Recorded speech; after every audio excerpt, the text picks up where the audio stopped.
Do you find yourself having more words to say than being able to type?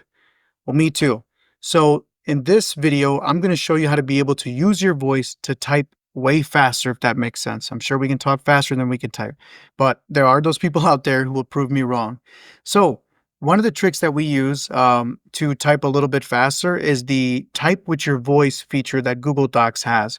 Google Docs, if you're not familiar with it, is an alternative to Microsoft Office, and it's a cloud-based system. So if I type here, my laptop dies or close the window, I can pick up on my other computer or I can pick it up on my phone.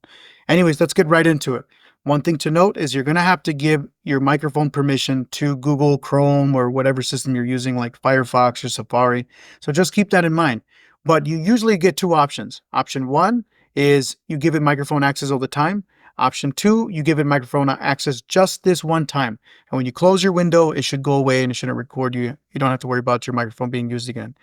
All right, real quick, you go to Tools, you go to Voice Typing, and you're going to get this pop-up only after you gave it permission to listen to your voice when you hit this button. But check this out.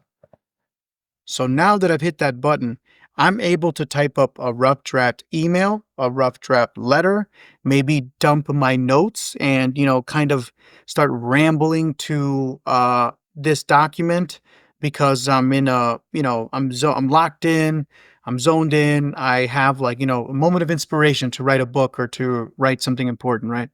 That's how you can use this. But I do recommend that you keep an eye on how fast you're talking so that you don't overload the system. And if I start talking too fast, it will actually cancel it. Like it will just give up. So obviously I'm on this window. And another thing too, if I click away from this window, it may stop recording my voice and stop listening. So I'm going to click away, or let me open a new tab. Let me go back. Yep. See, so it stopped. So just keep that in mind. All right. Hopefully this is going to speed up your workflow a little bit.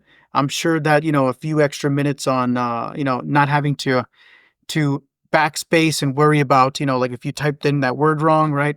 Some of us tend to stop and want to fix our typos. And in the middle of that, we stop, we get out of that mode where we're like very creative.